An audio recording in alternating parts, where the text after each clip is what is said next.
Acho que foi Calvino. Foi Lutero. Eu achei muito ousada, mas eu concordo, né? Ele disse assim: se o Novo Testamento tivesse apenas o livro de Gálatas, ele conseguia sustentar o cristianismo. Ele diz que o livro de Gálatas, se não tivesse os outros livros, o livro de Gálatas conseguia manter, sustentar o cristianismo. É um livro muito prático, muito simples e ao mesmo tempo profundo, de fato, muito profundo. Agora, é bom a gente entender uma coisa, que esse livro, quando ele foi escrito, quando essas cartas aos Gálatas foi escrito, Paulo estava enfrentando dificuldade com aquela igreja. Ele estava enfrentando dificuldades com aquela igreja, tendo problemas com aquela igreja, a respeito de rugimentos, a respeito de regulamentos, a respeito de julgo, de prisão, principalmente porque o que Paulo ele mais ressalta é a respeito de uma coleção de regulamentos judaicos, de rudimentos judaicos, e ele enfatiza a respeito da graça de Cristo. E tem um versículo que eu considero como se o versículo fosse um resumo do livro de Gálatas, que é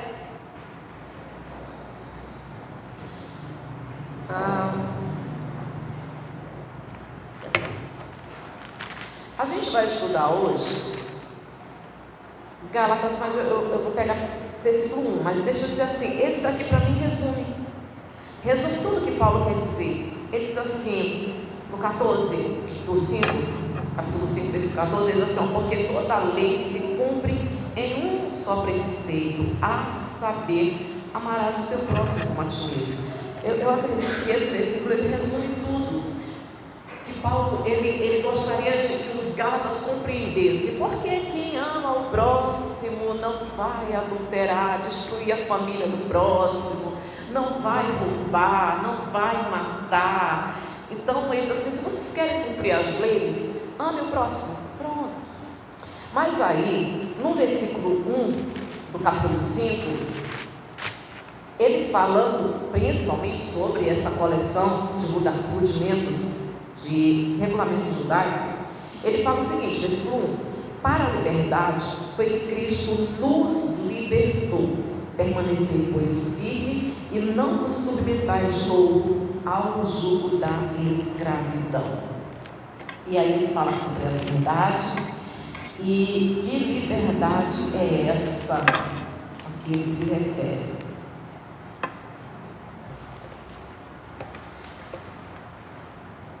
Tanto o que eu quero falar, né? Ele fala a respeito disso, fala também sobre essa liberdade do jugo da lei e da servidão do pecado. Mas essa liberdade é para servir, vocês foram livres para servir a Deus. Nós somos obrigados a servir a Deus? Não. Nós temos escolha. Lá em Coríntios fala a respeito disso, né? Bom, tudo aquilo que diz assim, tudo aquilo que a Bíblia não diz assim, não, você não pode fazer, então eu posso. Mas nem tudo é bom para mim. É que nós não sabemos, nós não conseguimos ver. Sabedoria é isso, né? Você conseguir ver e perceber. Nós não conseguimos ver o amanhã. Então, nós servimos a Deus porque Ele nos criou e sabe o que é melhor para nós. E a pior escravidão, e a escravidão mais comum, eu considero a pior, e a mais comum é ser escravo de si mesmo. É ser o senhor de si. E a gente vê muito isso, né? Sou livre, as pessoas enchem a boca de sou livre, fazer o que eu quero, eu faço tudo o que eu quiser, ninguém manda na minha vida, o que eu tenho vontade. Você sabe quem foi que falou isso? Salomão. Salomão, ele falou que ele conseguiu provar de tudo. Deixa eu ver onde é que está escrito isso, meu Deus. Eu vou rapidinho Eclesiastes. Rapidinho, vou achar isso aqui. Esse não tem não. Mas eu vou achar já.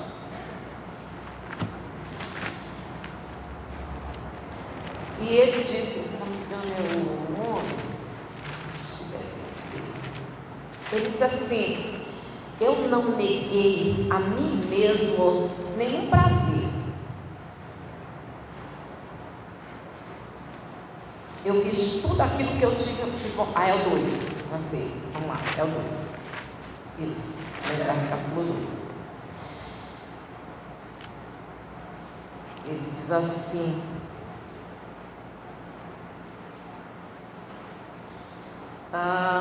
versículo 1: disse comigo, vamos, eu te provarei com a alegria.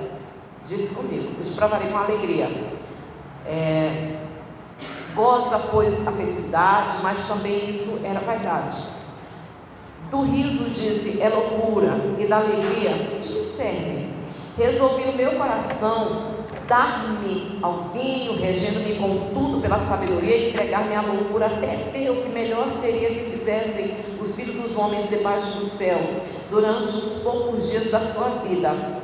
Empreendi grandes obras, edifiquei para mim casas, plantei para mim vinhas, fiz jardins e pomares para mim, e nestes plantei árvores frutíferas de todas as espécies, fiz para mim açudes, para regar com eles os bosques, em que reverdeciam as árvores, comprei servos e servas, tive servos nascidos na minha casa, também possuí as ovelhas, e mais do que possuíram todos os que antes de mim viveram em Jerusalém. Amontoei para mim prata, ouro, tesouro de reis e de províncias, provi de cantores e cantores. Então ele faz uma lista de tudo que ele teve, tudo que ele quis, tudo que o coração dele desejou, ele quis. Ele diz no versículo 10: tudo quanto desejaram os meus olhos, não lhes neguei, nem privei o coração de alegria alguma, pois eu me alegrava em todas as minhas fadigas, e isso era a recompensa de todas elas. Só antes de terminar, deixa eu comentar aqui. A gente pode encontrar outra pessoa que conseguiu realizar todos os seus desejos. A gente vê pessoas por aí, né, que tem tanta vontade disso, vontade daquilo. As pessoas têm vontade de tantas coisas, né? Ai, eu tenho vontade de ter isso, eu tenho vontade de não sei o que, eu tenho vontade de viajar. Tanta vontade de fazer tantas coisas, de comprar, de construir, de reformar, e não sei o que.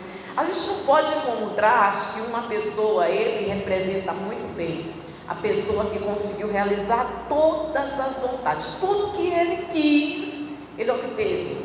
E no versículo 11 ele diz assim: considerei todas as obras que fizeram as minhas mãos, como também o trabalho que eu com fadigas havia feito, e eis que tudo era vaidade, correr atrás do vento, nenhum proveito havia debaixo do sol. Foi frustração, né? Voltar para cá, mas ele obteve tudo que ele quis, mas tudo foi frustração. No livro de Coríntios, capítulo 5, versículo 14, a gente entende um pouquinho mais de liberdade. Bora lá, rapidinho. 2 Coríntios, capítulo 5. 2 Coríntios. Aqui há uma explicação sobre liberdade. Diz assim, eu acabei de citar esse versículo aqui, né? Versículo 12, diz assim, olha: todas as coisas me são lícitas, mas nem todas convêm. Todas me são lícitas, mas eu não me deixarei dominar por nenhuma delas. Só um momento, eu acabei de citar esse versículo aqui, eu vou traduzir ele. Ele diz assim: posso, se não existe na Bíblia não faça, eu posso fazer. E tem muita gente que vai atrás disso, né? A Bíblia não proíbe, mas nós devemos ter muito cuidado com aquelas coisas que nós podemos fazer, mas não teremos facilidade de se livrar delas. Então, não me deixarei dominar por nenhuma delas. Se a gente for citar coisas que dominam o homem, tá? Não é proibido. A gente vai ver isso mais na frente. E aí ele diz assim, 13: os alimentos são para o estômago e o estômago para o alimento, mas Deus destruirá tanto este como aquele. Porém, o corpo não é para a impureza, mas para o Senhor, e o Senhor para o corpo.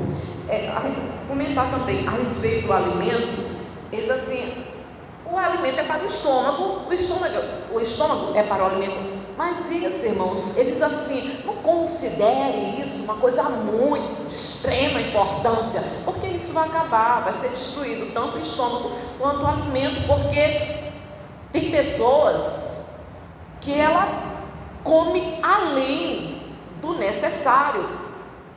E aí não precisa, em outras palavras, assim, né, não considere algo muito importante, porque tem algumas pessoas que acabam se alimentando além do que elas precisam para viver. E aí ele diz assim, a respeito da liberdade, ele fala, porém, o corpo não é para a impureza, mas para o Senhor, e o Senhor é para o corpo.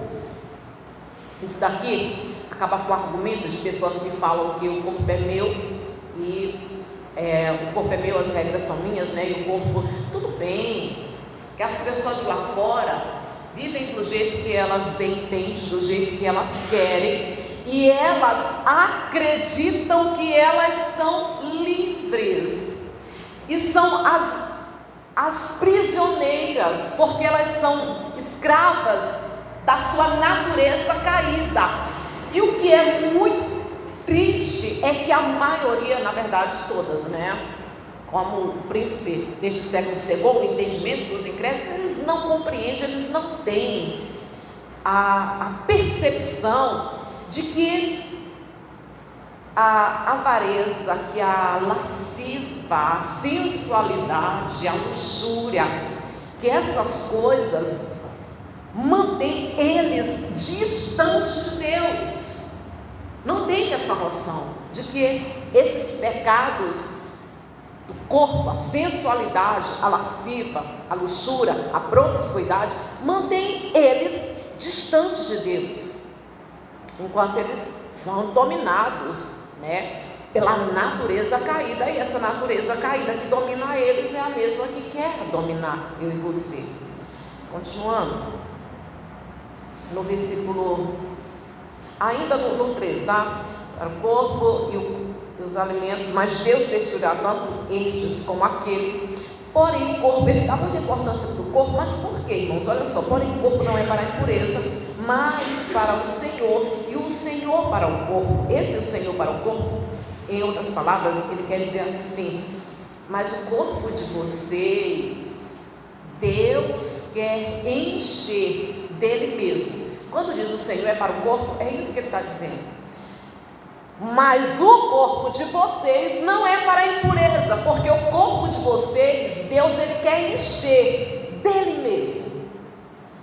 No 14: Deus ressuscitou o Senhor e também nos ressuscitará a nós pelo seu poder.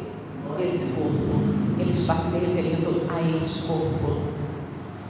Jesus foi ressuscitado e nós também seremos ressuscitados.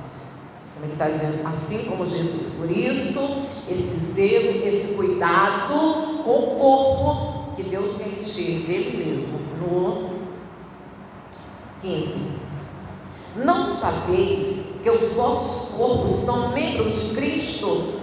E eu, porventura, tomaria os membros de Cristo e os faria membros de uma meretriz? Absolutamente não. Ou não sabeis que o homem que se une a uma prostituta forma um só corpo com ela? Porque, como diz, serão os dois uma só carne.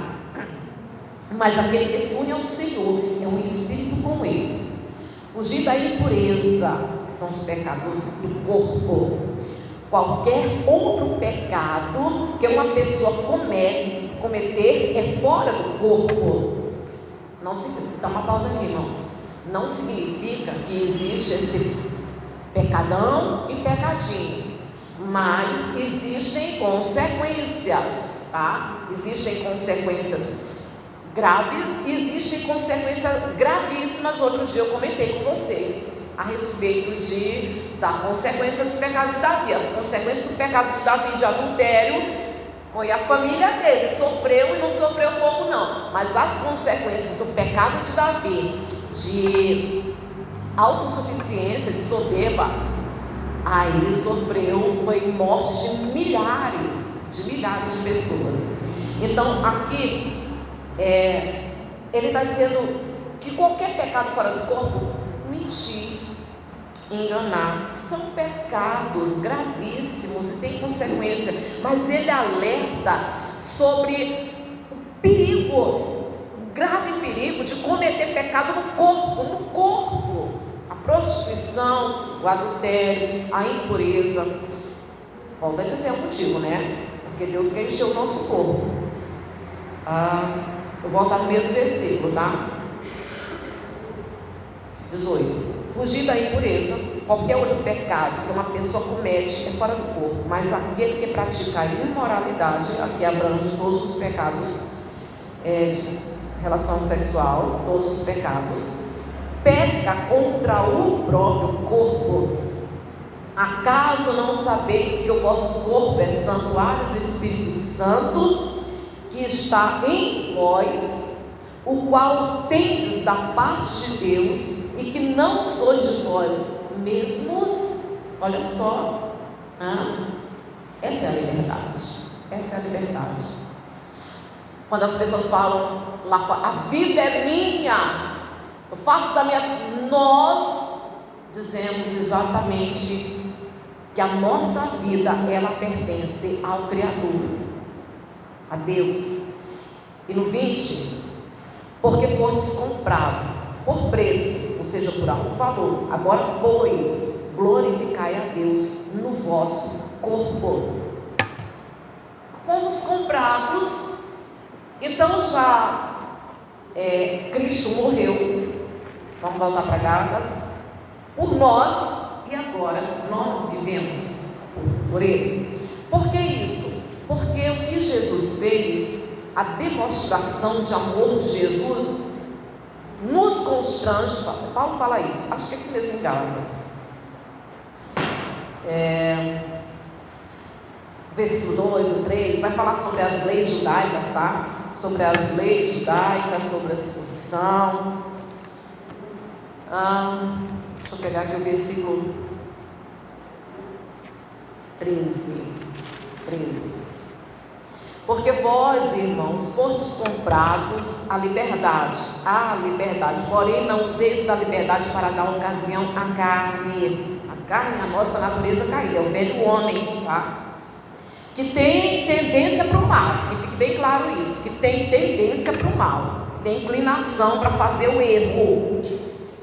Sedes antes servos uns dos outros, pelo amor, porque toda lei se cumpre em um só preceito, a saber, amarás o teu próximo como a ti mesmo. Se vós, porém, vos mordeis e vos devorais uns aos outros, vede que não vos sejais mutuamente destruídos. Ele está falando sobre a raça cristã, né? A raça crente, que começa um querendo destruir o outro, um querendo passar a perna no outro. Infelizmente isso acontece no nosso meio. É triste a gente comentar isso, mas isso acontece. Às vezes dentro das igrejas tem briga, tem desavença, tem pessoas que acabam matando a fé do outro, tem gente que deixa de ir para a igreja porque o outro não sei o quê. Eu mesmo, quando eu li isso daqui, estava meditando, imediatamente me veio uma cena. Foi numa cidade que eu passei, como eu estou gravando, não vou nem falar o nome.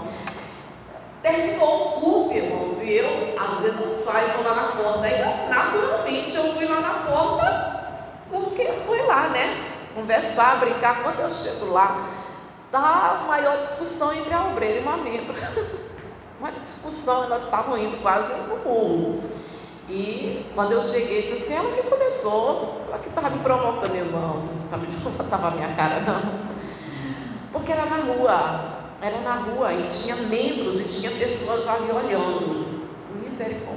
Misericórdia, mas isso não foi um privilégio só meu, isso acontece em muitos lugares, isso acontece dentro da igreja, em muitas igrejas, às vezes dentro do altar tem gente, graças a Deus, aqui não, aqui é união, mas tem altares que tem um brigando com o outro, porque o outro canta mais, porque o outro quer cantar, porque quer cantar melhor, porque não sei o quê. Não, isso aí eu estou acostumada, isso aí também eu já vi.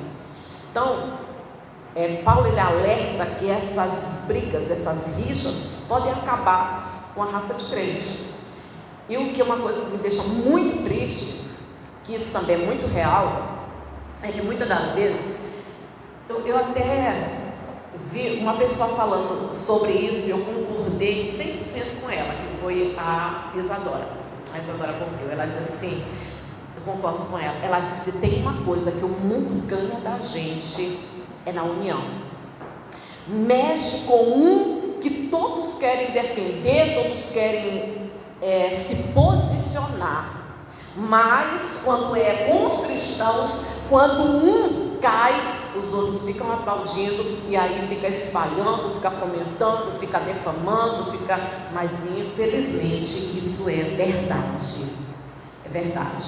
Quando cai, meu Deus, como eu estou acostumada a ver isso, gente do céu. Quando cai um pastor conhecido, está vendo como Deus ele mostra? Porque, gente, é para chorar, não é para ficar pisando, não é para ficar espizinhando, não é para ficar criticando, é para chorar. Quando abaixa no exército de Deus, é para chorar. Peguei isso aqui a respeito de Davi.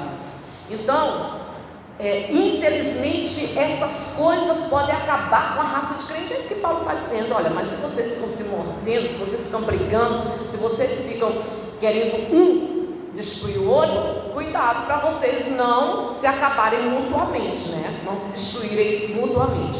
Então essa liberdade que Paulo está falando aqui é a liberdade quando nós chegamos a Cristo, quando acontece o arrependimento e a conversão. Arrependimento, porque não tem conversão sem arrependimento, e não tem salvação sem arrependimento.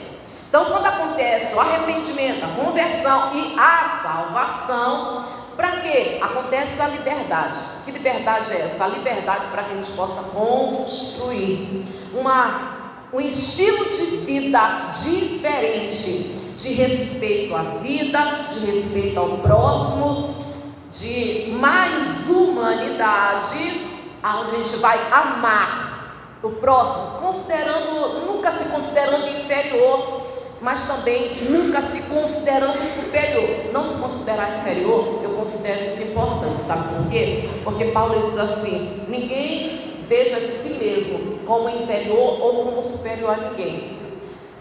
Então, nunca inferior, mas nunca, de forma alguma, superior a ninguém, mas respeito pelo próximo, amor pelo próximo, respeito à vida, humanidade, compaixão. Essa é a liberdade que antes nós não conseguíamos ter respeito pelo próximo, ter amor pelo próximo, fazer o bem.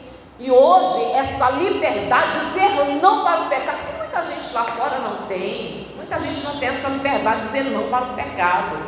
Falávamos no domingo, você vê como é as coisas, né? A gente falava no domingo sobre o domínio próprio. Irmãos, o que tem de gente que quer domínio próprio aí fora não é brincadeira, sério. Tem muita gente que diz assim, eu vou mudar, esse negócio eu me irrito fácil, eu me zango fácil, e quando mas eu vou mudar. E o domínio próprio é uma coisa incrível. Quanto mais a pessoa tenta pegar ele, mais ele escorre pelas mãos. Quanto mais ela diz, eu não vou brigar, eu não vou mais fazer escândalo, eu não vou mais. Quanto mais ela diz, mais escorre pelas mãos, para você ver que realmente é um fruto do Espírito. Então essa liberdade é dizer não para o pecado, e agora, livres do jugo da servidão, a gente passa o jugo, aquilo que chamava de ganga, tinha também junta, de bois, que era uma peça de madeira que unia dois bois para que eles pudessem trabalhar ali na lavoura, no campo. E aquilo fazia com que os bois andassem em harmonia no mesmo passo, no mesmo passo, sincronia. Aí hoje, que nós que andávamos em sincronia com o pecado, em harmonia com o pecado, agora livres do jugo da servidão, da natureza caída, a gente vem para um jugo leve, andando no mesmo passo, em harmonia, em sintonia com Jesus Cristo. Amém? E essa é a liberdade. Essa é a liberdade. A liberdade, eu tinha que falar, até marquei aqui para fazer as duas coisas, falar sobre essa liberdade e falar sobre a idolatria. Está tudo aqui pontuado, mas eu não vou falar de idolatria hoje não. Vocês estão querendo, se for a vontade de Deus, Mas essa é a liberdade para construir. Somos livres para construir uma nova vida, uma vida de estilo diferente do que o povo lá fora vive, uma vida de honra a Deus, uma vida, como eu disse, de respeito ao próximo, tendo a consciência, tendo a percepção, a sabedoria de que Jesus, porque nós chegamos até aqui, temos essa certeza, tanto para nós, como para outras pessoas que a gente conseguir trazer para o Evangelho, tendo a certeza de que Jesus, Ele dá a liberdade.